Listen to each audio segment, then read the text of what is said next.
Mano, existe uma ideia muito forte no imaginário de quem acompanha a franquia, a de que o Godzilla apanha, cai, recua, mas nunca morre de verdade. Só que isso não é totalmente verdade. O Godzilla já morreu sim, poucas vezes é verdade, mas quando aconteceu nunca foi simples, nunca foi rápido e principalmente nunca foi sem consequências gigantescas. Antes da gente começar a lista, precisamos deixar algo bem claro. Aqui a gente está falando exclusivamente de filmes, tá? Nada de HQ, mangá, anime ou jogo. E mais importante ainda, só entra aqui morte real, é fim de linha mesmo. Então vamos lá, bora pro vídeo.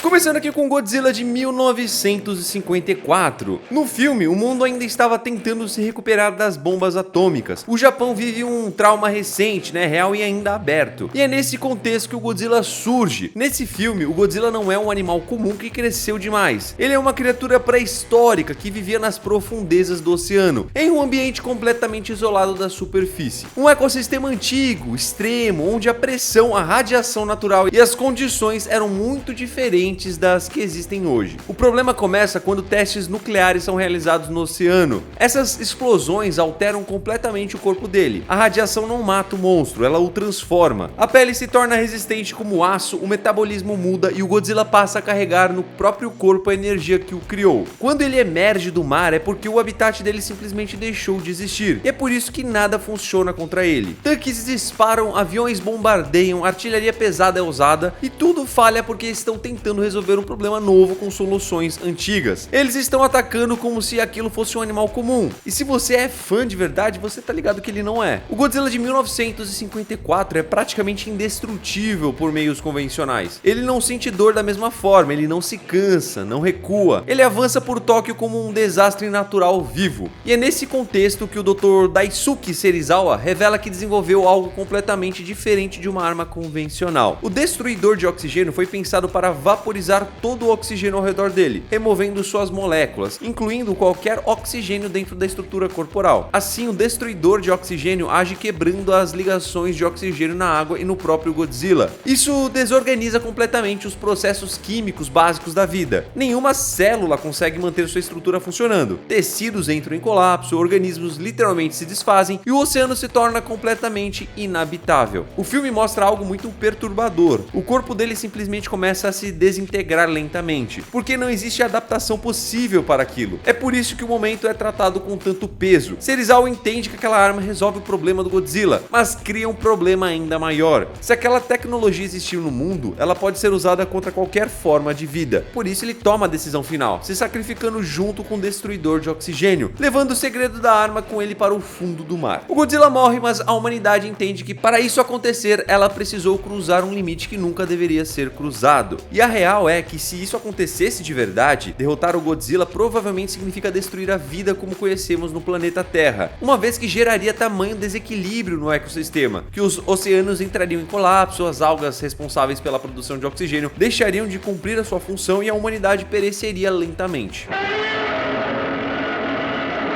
Seguindo aqui para o nosso próximo tópico, temos Godzilla vs Destoroyah. Agora a gente entra em um ponto completamente diferente da franquia. Se em 1954 o Godzilla morre porque a humanidade cria algo proibido demais para existir, no filme Godzilla vs Destoroyah ele morre por um motivo muito mais trágico. O próprio corpo dele não aguenta mais ser o Godzilla. E para você conseguir entender isso direitinho, a gente precisa voltar um pouco e explicar como esse Godzilla funciona. Durante toda a era Heisei, fica estabelecido que o Godzilla não é só um animal gigantesco que cospe fogo. Ele funciona como um reator nuclear vivo. Ele absorve radiação do ambiente, armazena essa energia dentro do corpo e libera quando precisa, principalmente através do sopro atômico. E é isso que o torna praticamente imparável. Só que todo reator tem limite. Ao longo dos filmes anteriores, o Godzilla passa por batalhas constantes, absorve explosões nucleares, enfrenta outros monstros radioativos e continua acumulando energia sem nunca descarregar tudo completamente. O corpo dele vai guardando mais e mais poder, como uma panela de pressão sendo aquecida sem válvula de escape suficiente, sabe? Em Godzilla vs Destoroyah, os cientistas finalmente percebem que algo está errado. O Godzilla começa a apresentar rachaduras brilhantes pelo corpo, como se fosse lava escapando por fissuras na pele. A temperatura corporal dele sobe de forma absurda. E aí vem a revelação mais assustadora do filme. Se aquela temperatura continuar subindo, Godzilla vai explodir. E não é só uma explosão normal, não é morreu e acabou. Os cálculos mostram que se o núcleo do corpo dele atingir cerca de 1200 graus Celsius, o colapso vai ser tão violento que pode queimar o manto terrestre, atingir o núcleo do planeta e causar um efeito em cadeia capaz de destruir a Terra inteira. Ou seja, pela primeira vez, o Godzilla não é apenas um monstro fora de controle, ele se tornou uma bomba relógio global. E o mais cruel disso tudo é que não existe solução, não há arma que possa curar o Godzilla, não há como retirar essa energia do corpo dele com segurança. Tudo que a humanidade pode fazer é tentar atrasar o inevitável. É nesse cenário que surge o Destoroyah. As formas de vida microscópicas criadas pelo destruidor de oxigênio em 1954 sofreram mutações ao longo das décadas, evoluindo até se tornarem uma entidade monstruosa. Ou seja, o inimigo final do Godzilla nasce exatamente da arma que o matou no primeiro filme. Enquanto o Godzilla tá morrendo por dentro, o Destoroyah surge como algo que naturalmente tem vantagem contra ele. Ele utiliza micro-oxigênio, uma versão concentrada do mesmo princípio do destruidor de oxigênio, capaz de ferir diretamente o Godzilla de uma forma que poucos monstros conseguem. Mesmo assim, o filme deixa claro que o Destoroyah não é a causa da morte do Godzilla, ele é apenas mais um fator de sofrimento no meio de algo que já estava fora de controle. Quando o Destoroyah mata o Godzilla Jr., e sim, nesse filme o Godzilla tem um filho, a reação do Godzilla é pura fúria, e isso acelera ainda mais o colapso do corpo dele. Quanto mais ele libera energia, mais perto fica do fim. Quando o Destoroyah finalmente é derrotado, não existe sensação de vitória. O verdadeiro problema continua ali, de pé, queimando por dentro. O Godzilla começa a derreter. Nesse ponto, a humanidade entra em modo de contenção total. A força de autodefesa do Japão passa a bombardear o Godzilla moribundo com armas criogênicas, não para matá-lo, mas para impedir que o colapso atinja o núcleo da Terra. Eles não estão lutando contra o monstro, eles estão tentando evitar o fim do mundo. E mesmo assim não dá para salvar ele. O corpo do Godzilla entra em colapso final e se desfaz em energia e morre diante das câmeras. Tóquio fica inabitável por causa da radiação. O planeta sobrevive por pouco, muito pouco. E aqui vem o detalhe mais simbólico de todos. Na morte, o Godzilla libera energia suficiente para reviver e transformar seu filho, que surge como um novo Godzilla adulto. Ou seja, mesmo morrendo, o Godzilla deixa claro que ele é um ciclo.